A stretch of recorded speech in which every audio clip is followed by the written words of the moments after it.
हर वर्ष की तरह इस वर्ष भी कासगंज में श्री रामलीला का आयोजन प्रारंभ हुआ।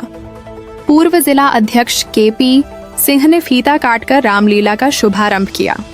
आपको बता दें कि जिला कासगंज के ग्राम नागर कंचनपुर में श्री चतुर्भुज महाराज जी की कृपा से हर वर्ष श्री रामलीला का आयोजन किया जाता है, जो इस वर्ष भी किया जा रहा है। इस मौके पर पूर्व जिला अध्यक्ष केपी सिंह, मंडल अध्यक्ष अवधेश द्विवेदी, दिनकर चतुर्वेदी व रामलीला कमेटी के सभी सदस्य मौजूद रहे। इस मौके पर पुलिस और पीएसी ने फ्लैग मार्च किया। पुलिस और पीएसी के साथ साथ ड्रोन से भी निगरानी रखी जा रही है। कासगंज से अरुण चतुर्वेदी की खास रिपोर्ट, जी भारत न्यूज।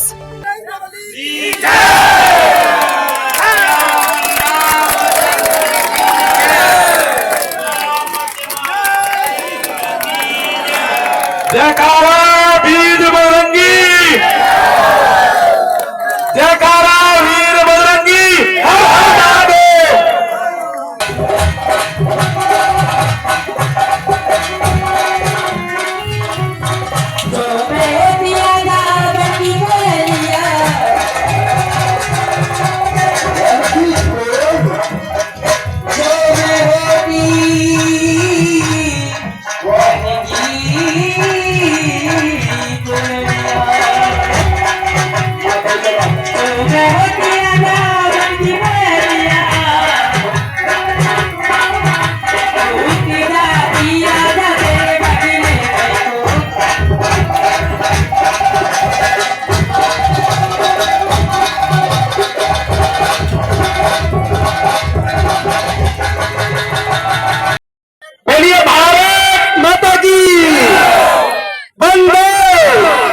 सबसे पहले हम जो हमारे सामने जो भी महाराज हैं, हम नाम नहीं जानते। हम रामलीला प्रांगण में जो महाराज बाबा का स्थान है, हम आपके चरणों में अपना शीश नवाकर कोट कोट प्रणाम करते हैं। और इस गांव में जितने भी देवी और देवता, देव और परमदेव विराजमान हैं, आपके भी चरणों में अपना शीश नवाकर कोट कोट प्रणाम करते हुए आपसे निवेदन करना चाहते हैं कि भगवान एक होते हैं और नाम अनेक होते हैं। तो समस्त देवी देवताओं जब पृथ्वी पर भगवान अवतार लेके आए थे, तो घोर कहलाने वाले हमारे बड़े भाई आदरणीय केपी सिंह सोलंकी जी, अभी आप लोग जिला अध्यक्ष कह रहे थे, अध्यक्ष जी कह रहे थे कि हम पूर्व जिला अध्यक्ष हैं। अभी आप कार्यकाल में हैं, शपथ के बाद ही आप पूर्व जिला अध्यक्ष होंगे। तो आज आपको बताना चाहते हैं आदरणीय अध्यक्ष जी कि आप घोषणा से पहले उस मंच पर आए हैं कि आपको क्षेत्र आवाज दे रहा है, आवाज दे रहा है। आप जिला अध्यक्ष के बाद बहुत ऊंची सीढ़ी पर जाने वाले हैं, क्योंकि भगवान श्री राम के दरबार में ये आपकी एक झांकी देखने को मिली है ना राम भक्तों को। अब यहाँ के चल के सीधे आपको प्रक्षेत्र की रास्ता भगवान श्री राम दिखाने का कार्य करेंगे, ये आपको विश्वास कराना चाहता हूँ। और नाम बोलूंगा तो बहुत मंच में सारे लोग हैं, तो सम्मानित मंच आदरणीय प्रधान जी, आपकी अध्यक्षता में ये कार्यक्रम पूरा बहुत सुखद और संपन्न होगा, विश्वास कराना चाहते हैं। और हमारे रामलीला के जो अध्यक्ष दिनेश जी की अध्यक्षता में बहुत ही रामलीला का सुंदर मंचन होगा। समस्त समिति से निवेदन करना चाहते हैं, सबसे पहले हम अपने इस देश के गौरव कहलाने वाले भीमराव अंबेडकर जी के चरणों में अपना शीश नवाकर कोट कोट प्रणाम करते हुए बाबा के चरणों में प्रेम श्रद्धांजलि अर्पित करते हैं। और साथियों, आपसे कहना चाहते हैं कि हनुमान जी ने भगवान जी के लिए जो भूमिका निभाई थी, वो समस्त ग्रामवासी, समस्त क्षेत्रवासी भूमिका निभा देना। क्यों कि ऐसी कोई गली नहीं जहाँ बजरंग बली की चली नहीं। यह कान्हा और राम के भक्त बैठे होंगे। कान्हा के भक्तों से मेरा कहना है, जहाँ काम चलता नहीं उन तीर और कमान से विजय नटबर की होती है, वहां मुरली की तान से, मुरली की तान से। विष्णु भगवान के भक्त के बैठे होंगे, उनसे कहना है हमें चिंता नहीं उनकी किसी की चिंता नहीं है, हमें चिंता नहीं उनकी, उन्हें चिंता हमारी है। हमारी नाद के रक्षक सुदर्शन चक्रधारी है, सुदर्शन चक्रधारी है। साथियों, आप ये करना, राम जी के लिए भगवान हनुमान जी ने क्या किया है कि दीन दयाल सुनी जब से, तब से मन मेरे में ऐसी बसी है, और के नाम को त्याग प्रभु तेरी नाम की ठेठ कसी है। तुमने इस शरीर को माच रहा जिस रूप को, हो मूर्ख दोनों छाट, पता नहीं इस रूप पे सकल उपजेगी खास, कोई पता नहीं। साथियों, इस शांति के लिए भगवान और परशुराम का उनका जब संवाद चला था, बनना है तो परशुराम बन जाइए, बनना है तो मामा मारीच बन के भगवान श्री राम की शरण में चले जाइए, लेकिन रावण बनने का हम लोग प्रयास नहीं करेंगे। बनना है तो राम की भक्त बनेंगे। रामलीला शांति से मेरा कहना है कि परशुराम और भगवान का युद्ध हो रहा था, एक तरीके से आप मानते हैं। परशुराम संभाले से कोई गली नहीं जाए, बजरंग बली की चली नहीं। आपका भी यह मंत्र घूमता रहेगा, रामलीला सफल होगा। आप सभी के चरणों में अपना शीश लगाकर कोट कोट बंधन। धन्यवाद।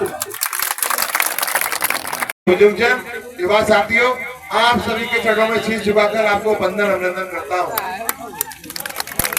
देखिए, बोलने को तो हम राजनीति में बोलते हैं, पर जहाँ भगवान का नाम हो वहाँ सत्य बात ही बोलनी चाहिए।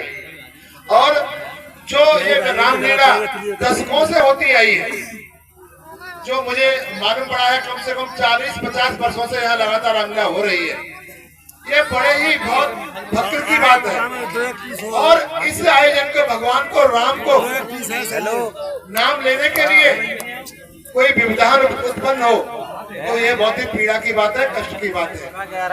आज जो भारतवर्ष में सरकारें हैं, चाहे केंद्र में है चाहे प्रदेश में है, सब हिंदुस्तान की जो परंपरा है, संस्कृति है, सनातन धर्म, हिंदू धर्म, उसको मानने वाली है।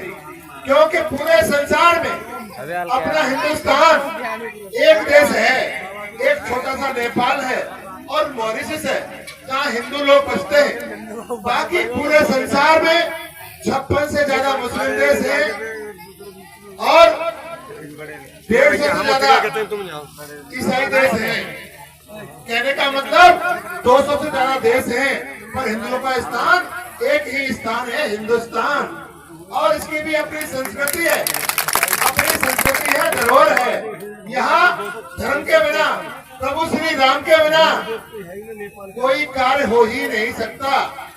आप कोई भी कार्य करते हो, आपने देखा होगा, जब चाहे जन्म हो, चाहे मृत्यु हो, चाहे अन्य कोई शुभ काम हो, जब तक भगवान श्री राम का नाम नहीं होता, कोई काम प्रारंभ नहीं होता। तो ऐसे हमारे भगवान का नाम, उसमें भी व्यवधान, ये किसी की मजाल नहीं है। चाहे कोई अधिकारी हो, चाहे कोई नेता हो, चाहे अन्य कोई हो, हाँ, हम सब हिंदुस्तानी हैं। सबका सम्मान रखना, सबको साथ लेना, सबको साथ जोड़कर चलना, ये हमारी पहचान होनी चाहिए। क्योंकि आपने देखा होगा, मैं उदाहरण देता हूँ, जब राम का राज्य था तो आपने देखा होगा, जब भगवान श्री राम के पुत्र का जन्म हुआ तो वो कहाँ हुआ था, आप बताइए। मेरी आवाज दूर तक जारी होगी, आप सभी लोग सुन रहे होंगे, जरा आप भी गौर कीजिए। जब भगवान श्री राम के पुत्रों का, सीता मैया के पुत्रों का जन्म हुआ तो वो कहाँ हुआ था, किनके आश्रम में हुआ था? भगवान वाल्मीकि के आश्रम में हुआ था। भगवान वाल्मीकि, और भगवान वाल्मीकि कौन थे, क्या मानते हैं वाल्मीकि को हमारे जमाने में? बहुत पिछड़ा, बहुत नीचा, मानते हैं नहीं मानते? मानते हैं। पर उस समय कोई भेदभाव नहीं था। सबरी जी, जिन्होंने अपने झूठे बेर, उनके बेरों को प्रभु राम ने खाया, लक्ष्मण ने खाया, वो छोटी जाति की और भगवान उच्च जाति के, क्या कोई भेदभाव था? आप बताइए केवल जी, कोई भेदभाव था? नहीं था ना। सब हम समान थे, जात एक समान थे। पर धीरे धीरे जैसे ही हमारी आजादी मिली, जातवाद, धर्मवाद, छुआछूत बढ़ता गया और हमें एक दूसरे दूर किया गया। अब दूर करने का कारण क्या था? फूट मेरो राज करो। अपनी राजनीति फायदा उठाने के लिए, वोट बैंक के लिए हमने आपस में बर्तन कर दिया। हम सारे लोग यहाँ मौजूद हैं। कोई भी माई का लाल बाहर से आके कोई ये बता दे कि ये समाज से है, इस समाज से है, इस समाज से है, कोई भी बता दे। आज योगी जी बहुत बड़े संत हैं और सनातन धर्म के ध्वजावाहक हैं, ध्वजा को आगे बढ़ाने वाले हैं और उनकी ही वजह से आज जय जयकार हो रही है। मोदी जी दिन रात भगवान की पूजा करते हैं और राम का राज्य लेके आए हैं। वो चाहते हैं हम सब हिंदुस्तानी एक हों, एक रहें, एक समान रहें, हमारी पहचान हो। जो अच्छा करेगा वो अच्छा होगा, जो बुरा करेगा वो बुरा होगा। पर दुर्भाग्य देखिए, भगवान बौद्ध भी रहते हैं, ईसाई धर्म भी है यहाँ पर, हमारा सिख धर्म भी है यहाँ पर, कोई किसी को नहीं रोकता। और मैंने कहा भगवान बौद्ध का नाम आया तो भगवान बौद्ध कौन थे? भगवान बौद्ध भी क्षत्रिय कुल में, सात कुल में जन्म लेने वाले थे। आपको याद है भगवान बौद्ध कौन थे? क्षत्रिय कुल में जन्म लेने वाले सात समाज से थे।